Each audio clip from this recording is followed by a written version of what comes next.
Hello po mga boss. Kumusta po kayo lahat? Ngayon po nandito tayo ulit sa silian ng mga tropa natin at magpapataba na ngayon mga boss ng step number 2 dito sa kanilang siling Taiwan. Dito mga boss, panoorin natin to kung ano ba itong mga resyo na naman ang gagawin dito at kung anong pataba na ito na naman ang pinaghalo-halo.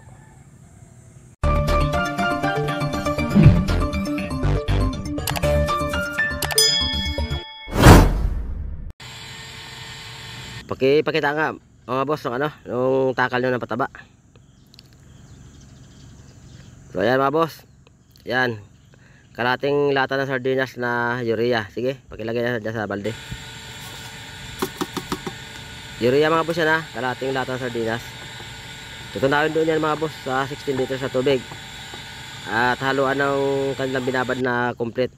Yan, isang lata ng sardinas na binabad. Ang resyo mga boss niyan, 5 kilong complete, triple 14, binabad sa 16 liters na tubig. At dyan sila kumukuha ng isang lata ng sardinas sa binabad at nilalagay ulit doon sa 16 liters na tubig. Doon na tinutunaw at tinaluan nila ng kalahating lata ng sardinas na urea. So yun mga boss ang idilig nila sa sili.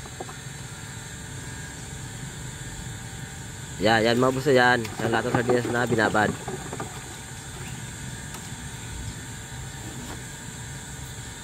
At kalahating lata ng sardinas na urea. Pag natimplan nila mga boss, yan yung idilig na sa sili. Yan na nga, isang lata ng sardinas kada puno ang dilig.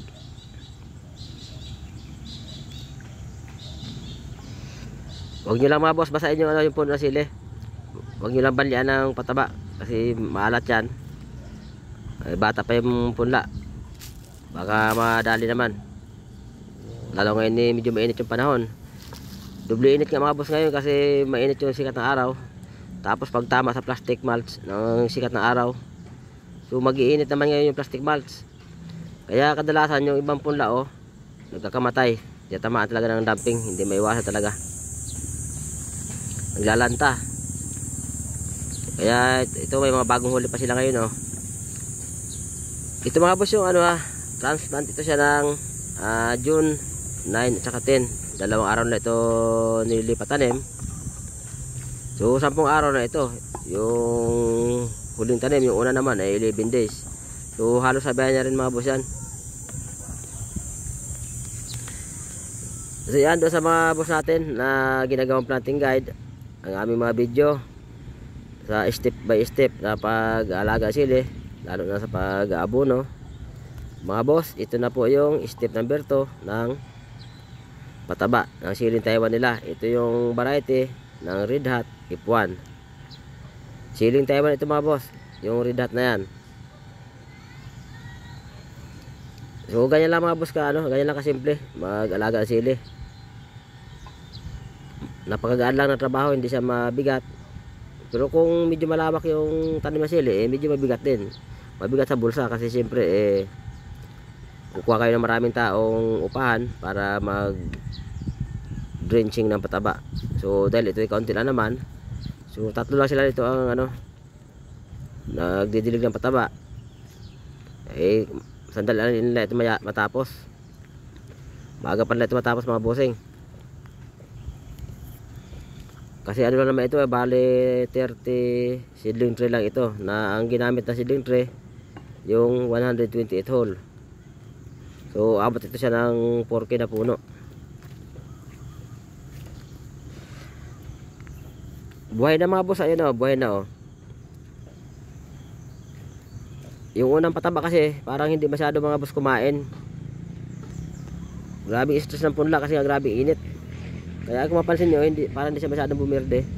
Pero tumalab din, kaso lang hindi masyadong kumain. Siguro yung ugat hindi pa masyadong buhay. Kaya nagsuggest ako sa kanila na sundan agad after 5 days para mas mabilis yung pagbulas. At okay naman ayun kikita nyo na mga boss, buhay na rin naman. At dito nga sa area namin mga boss, grabe init talaga. Tapos paminsan-minsan medyo sumisingit yung ulan, kaso lang mahina lang naman. Tapos yun nga, bibira yung sikat ng araw ay sobra namang init. Kaya yung sili mga boss medyo hirap talaga siya bumulas. Iba talaga yung ano, yung makulimlim na naglipatan naman sili hanggang sa makarecover. Mabilis siya ano, mabilis makarecover. So itong sa kanila ngayon oh, talagang grabing stress ng punla at grabe ang init. Tapos nga sabayan pa ng init ng plastic mulch, kaya yun ang punla talagang ano, hirap na hirap bumulas. Pero dito sa pataba nito mga boss, after 1 week ito, next week nito pag step number 3, palagay ko naman magbabago na ito.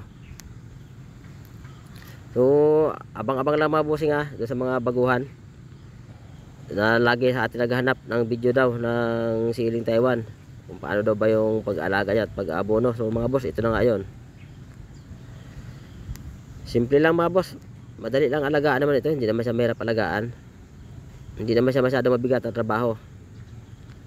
Pero minsan di may iwasan sa mga baguhan na parang nahihirapan sila dahil nga baguhan sila, ngayon pala sila nagtanim halimbawa, medyo mahirap nga rin. Lalo na siyempre hindi mo alam yung dapat gawin.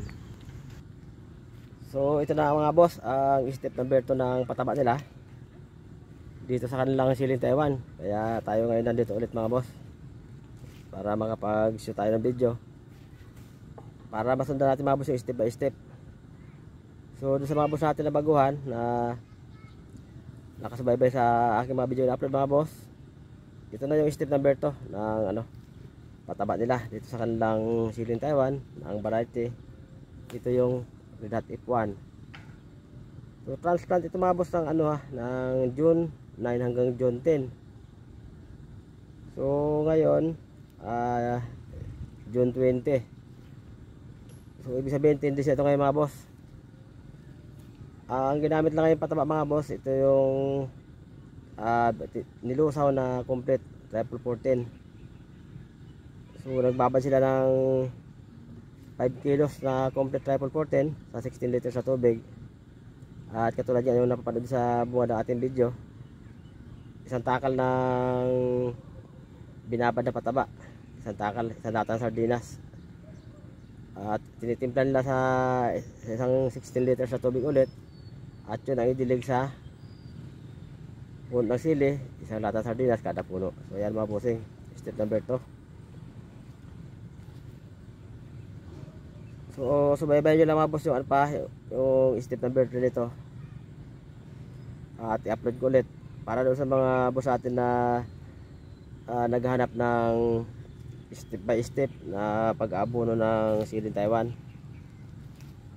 Pero tandaan nyo mga boss, yung pag-alaga ng siling Taiwan, siling pansigang, at yung atsal or bell pepper, pare-pareho lang mga boss sa pag-alaga dyan, kasi pare-pareho naman sila sili. Wala naman pinagkaiba yan. So ganoon lang din yan yung mga video namin dyan ng siling panigang, ng step by step na naka-upload na dyan sa aking YouTube channel. So wala naman mga boss yung pinagkaiba dito sa pag-alaga sa siling Taiwan. So pwede rin siya i-apply sa siling Taiwan, sa bell pepper, talong, kamatis. So pareho lang mga boss yan, walang pinagkaiba. Ngayon yung ratio ng pataba, yung lakas ng pataba nakadepende na lang yan mga boss sa ano, sa lupa na pagtataniman nyo, at siyempre sa diskarte ng nag-aalaga. Kasi may mga farmers na kuminsan malakas sila magkarga ng pataba. So depende naman po siya sa diskarte ng farmers. At kuminsan may mga lupa rin na medyo mahina talaga, kaya hindi may iwasan kuminsan malakas yung resyo na ginagawa ng mga kapwa ating farmers sa pag-aabono. So ako naman, hindi ako masyado nagkakarga ng pataba na medyo malakas, kasi kadalasan nagsisimula talaga kami sa mahina muna na resyo, sa mababa. At kung kinakailangan na dagdagan namin ang resyo sa next application, saka lang kami nagdadagdag. So hindi kami nagsisimula sa malakas kaagad. Sa mahina muna kami nagsisimula, palakas ng palakas, hanggat kailangan dagdagan at asan yung resyo ng pataba. So yan mga bossing sa mga boss natin na ginagawang planting guide, ang aming mga video para sa step by step na pag-alaga sili. Ito na mga boss yung step number 2 ng pagpataba nila dito sa kanilang siling Taiwan na Red Hot F1. So ngayon mga boss, medyo maikli lang yung interval namin kasi nga bago pala yung sili, bata pa naman. Tsaka yung unang pataba halos hindi masyado nakain. So itong sa pangalawa, ito pa lang yung kakainin niya kasi ngayon pa lang yung ugat niyan medyo naka-establish. Ngayon pa lang medyo buhay yung ugat niya. Yung una medyo mahina pa ugat nun mga boss. Kaya ano yun, hindi niya masyado kinain. Kaya mas maikli interval. So kailangan mo pataba agad ang kasunod para mas mabilis yung marangkada. Mahina lang mga boss ang resyo namin ha. So hanggang dito muna tayo mga boss. Abangan nyo lang yung next update ito. Bye bye muna. Bye.